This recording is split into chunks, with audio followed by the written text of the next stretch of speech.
Welcome to Tech Topics brought to you by Cybervenger. We help keep small businesses stay protected and compliant with cutting-edge cybersecurity and IT solutions. Hello and welcome. My name is Andy, the managing consultant for Cybervenger. Today we're doing a discussion on a breach that just hit the news. It was just publicly disclosed on the 27th, or at least the 8-K form was published and updated last on the 27th. Johnson Controls has been compromised by a infamous ransomware gang known as Dark Angels. Now, at the surface, this might seem yet another in a long series of breaches that are endlessly reaching the news, and it's a ransomware attack, nothing super exciting here, right? Well, let's dig a little deeper. I think I'd like to talk a bit about the implications of this particular breach, as well as talk about kind of trends in ransomware and securities. It's showcased in this particular example. So for a while, we've been talking about how ransomware was the big thing that was out there and being done. And it still is to a degree. You get infected, you get breached, whatever happens, the data is encrypted, and now you can't use it until you pay, Bitcoin or some other crypto to the attackers. Or if you happen to have a good backup and a good recovery system, you can recover even if you've been breached and they can't stop you and you don't have to pay them. And that's great and all, but a lot of people are starting to realize this, and they've been improving the stance of their security, and they're able to recover from ransomware much more readily. Most backup solutions and vendors these days, particularly cloud-based ones, are more resilient against that sort of thing. In the past, backups would be targeted like exclusively, with what do they call that? With extreme prejudice by the ransomware attackers because they want you to be able to use your backup. If you can use your backup, you can get back in. They know this. Now, however, what they're doing to get around that issue entirely is they are doing data exfiltration attacks, and that's what happened here. So they did the traditional ransomware, of course, but they also pushed that data up. Now, the size of the data set that they got is really quite staggering. It's a purported 27 terabytes of data that the attackers have access to. And they're threatening to publish that out on the internet, and they're demanding a ransom in order to keep them from publishing the data. Now, I've said this before, nothing is going to keep that data from being abused now that it's in the attacker's hands. If you pay the attacker, you're just paying them for being bad. You're rewarding their bad behavior.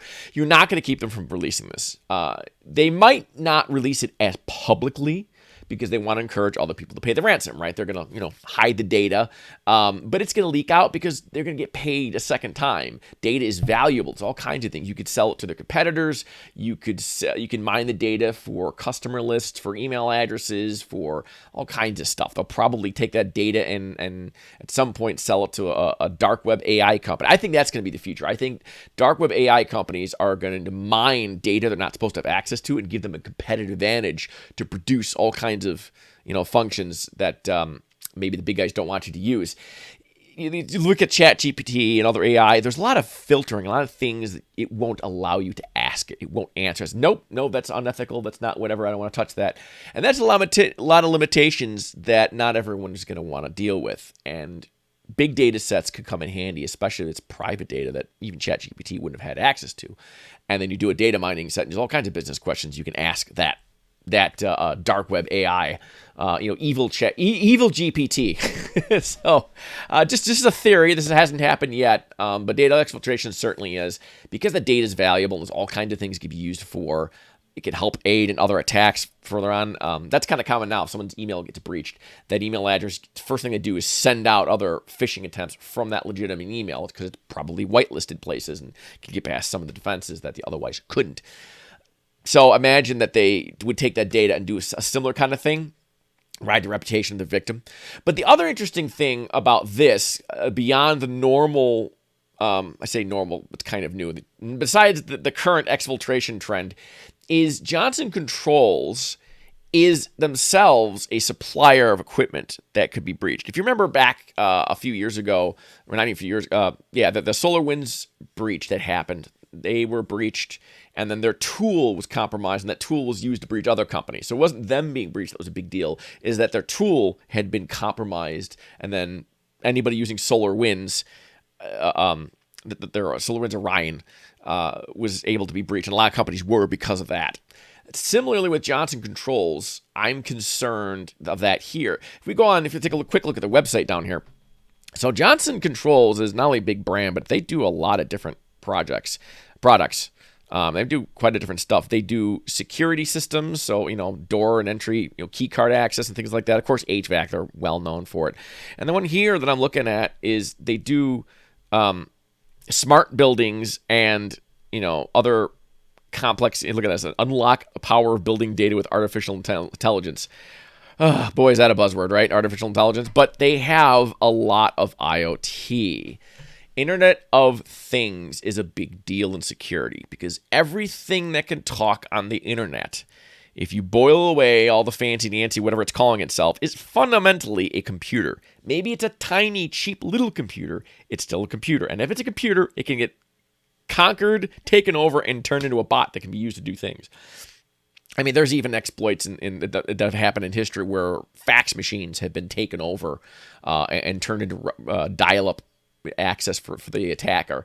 So, I mean, any kind of Internet of Things device becomes an entry point. It becomes a part of an attack surface. And we've talked about what attack surface is before. It's the gate on a castle, right? The more gates you have, the harder it is to defend. Same concept with Internet of Things. I think the more Internet of Things devices we have, those tend to fall off the radar of a lot of IT companies. They aren't paying attention to that. That's facilities problem. That's the HVAC guy's problem. Whatever. And so they're not as visible. So in security, they're kind of a big deal. And they're also, you don't get to see under the hood a lot. They tend to be proprietary, so you're not updating them regularly. You're not putting patches on them. Even if you are, the vendor may not be producing patches or doing much security research very quickly. I don't know what the state of Johnson Controls is in terms of how good they are at securing their IoT. But now that they've been compromised, it begs the question, is it possible that any of their IoT devices, proprietary information has also been compromised? Can the bad guys see what security flaws are in their HVAC controls, are in their door controls, their key card controls? Are they going to be able to start selling solutions on the dark web that allow you to fake your way through a key card control system? And that there's a lot of possibilities here with this breach. So this is something we all have to keep an eye on going forward. I was going to talk a little more about how they got in, but I have not found a lot of details. I do know that their VMware servers, their virtualization layer appears to have been compromised, among other things. I don't know if that's how they originally got in or what, but that's kind of new too. Whoever these guys or gals or whoever they are, they're very sophisticated. This is a pretty high-profile attack. They know what they're doing. I'm almost guessing that they're state-sponsored, perhaps, because, I mean, Johnson Controls, they do all the door controls, all these things. This is very well adopted throughout the entire industry. And that gives somebody knock-on effects, additional backdoors in the future. It's a part of a process that lots of people call island hopping. One compromise at a time gets you closer and closer to your ultimate goal. So if you can't directly compromise something, maybe you can compromise partner organizations to give you a little bit more rights than you had before to try and get further on. I think something like Johnson Controls is, of course, a money grab for ransomware, but I bet you what they're really trying to do is use Johnson Controls as an island hopping thing. So now they can get a hold of all that IoT proprietary information. They can use that to leverage their abilities to attack other things, and maybe they'll just sell it to other companies who will take advantage of the exploits. But that's my thoughts. That's the possible consequences of this breach. Other angles that maybe are not being talked about so much. Another thing I found that was interesting, I learned something today as a compliance guy, a new thing I got to learn. I guess in July, the SEC came out with a new ruling, a new official rule. I need to find out who it applies to. But the fact that we know about this breach is because Johnson Controls filed what's called an 8-K form. Apparently, you have to disclose a breach under SEC rules. So if you sell a security at all, even a tiny company, you've only sold 1 or 2 shares to somebody privately, if you have to register as a security, then SEC rulings apply to you, right? This is my logic. I'm not a lawyer, so don't take my word for this. But then if you sell a security at all, now SEC rules apply. That means you have to now file an 8-K form every time you're breached. I don't know if that's being talked about in the compliance community. I'm going to be doing some research on that in my next video. Hopefully I can find a lawyer friend or somebody that can have a little more expertise and say with a little more authority that is in fact the case. But that's all I got from this time. That's our thoughts on that. I hope you enjoy that. I'm Andy with Cybervenger. Have a great day. Thanks for watching. We hope this video has provided valuable information to you. Be sure to share this video with other small business owners to spread the word about the importance of cybersecurity. As always, don't forget to like and subscribe for more videos like this. If you want more information about cybersecurity, visit us at www.cybervenger.com.